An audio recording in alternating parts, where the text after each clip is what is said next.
Hello, welcome, and thanks for joining us for the latest news and the latest updates.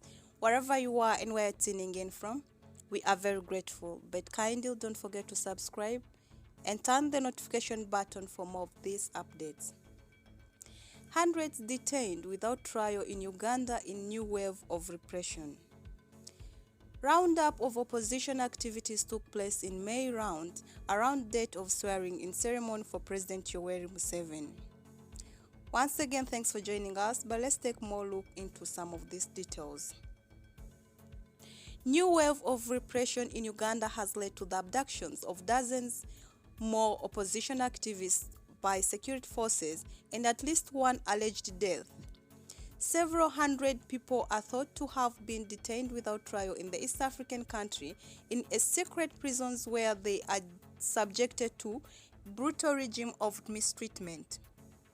The country has suffered a series of crackdowns aimed at stamping out dissent since campaigning began for presidential elections last year. The trigger for the most recent receptions by security services appears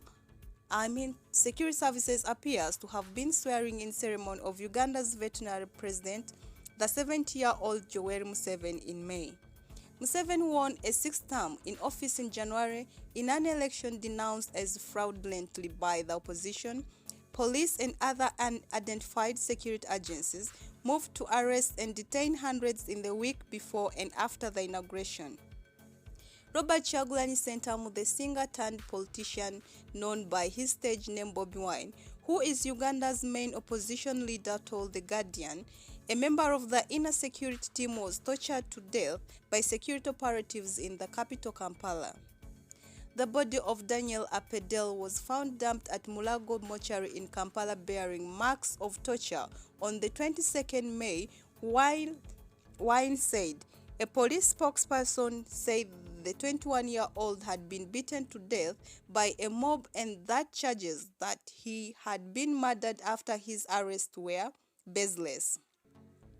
Apedel had told fellow activists he was under constant surveillance by security authorities and had received threats after refusing an offer to work with the government. Witnesses had Apedel pleading for mercy with someone he called officer shortly before he disappeared near his home in Chireka district of Kampala on his way home from work. 3 days later, a friend received an anonymous call saying Apedel's body was at the morgue. He had been beaten, his fingers were broken, his teeth removed. It was grave torture. It was a very disturbing sight to see, said Bobi Wine. Other detainees have had their joints and genitals beaten with wires, been burned with cigarettes, had fingernails torn out. Many have been members of Bobi Wine's party, the National Unity Platform Party. We are consistently finding people killed or dumped by the roadside, and there are many more who are just rotting in prisons all across the country, Bobi Wine says. The NUP has listed more than 700 members and activists said to have been detained, but said the true figure was likely to be higher. Luke Owoyesigire, the deputy spokesperson for the Kampala Metropolitan Police, said officers had found Apedel's body at the scene of a reported incident of mob justice, but were unable to find witnesses because the incident happened at night, and so most people were already at their homes obeying a curfew. He accused Bobi Wine of playing sympathy politics. The gentleman was killed by the mob and the police are investigating who was behind it. There is nothing like torture. Bobi Wine should stop making conclusions before investigating further on the circumstances of the death, Owesigire said. In the days before Museveni's inauguration, police arrested more than 100 opposition activists on the suspicion of planning to disrupt the ceremony. Some have been released, some produced in court, and others remained in detention, officials said. Bobi Wine's house has been surrounded by security forces for many months, and though he is allowed to leave, he is constantly followed.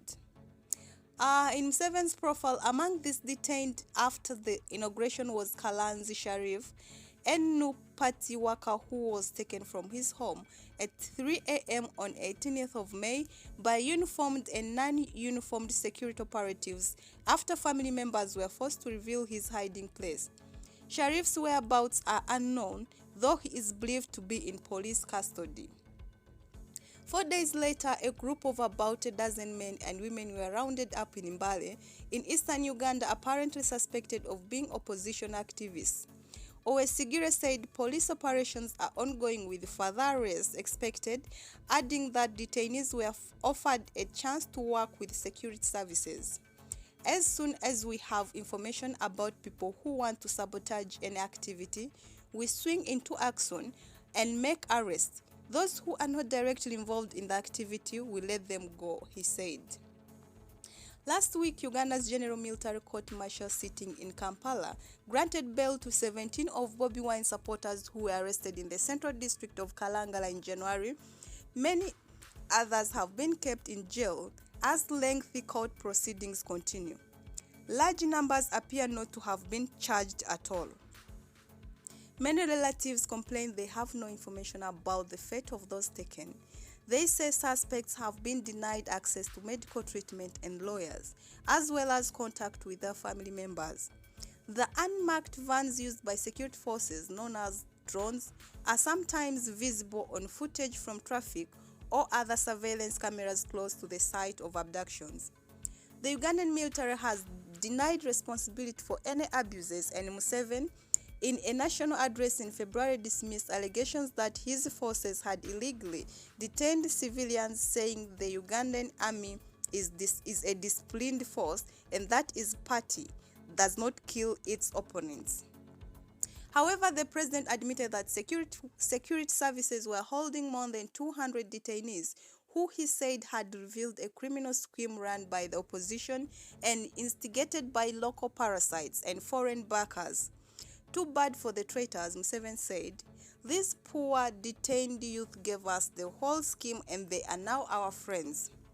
The mounting evidence of systematic human rights abuses in Uganda has drawn sanctions from the US and other international powers. Museveni has been in power for 35 years and has long perceived as a key ally of Western powers in East Africa. The US and UK have given billions of dollars of development, aid and security assistance to Uganda in recent years. Earlier this month, the US Secretary of State Anthony Blinken announced that visa restrictions would be imposed on those responsible for recent abuses. Uganda has received more than $1 billion of US aid each year, as well as €150 million of assistance from the UK. Bobi Wine appealed to the international community to stop sponsoring terror. The people of Uganda are helpless before the people of the world. The international community must not turn a blind eye to what is happening in Uganda. We just ask for General Museveni to be held accountable for human rights, the rule of law, and all the values that bring us all together, he said. Filings with the U.S. Justice Department revealed that the Ugandan government has hired a UK-based public relations firm to improve its international image. The cost of such contracts often runs to several $1 million. Brigadier Flavia Byekwaso, the spokesperson for the Uganda People's Defense Forces, said that as long as people remained being caught on the other side of the law, they would be arrested. She also added on saying that we are not going to spare any arrest because Bobi Wine is going to talk about it. We can't let misconduct happen.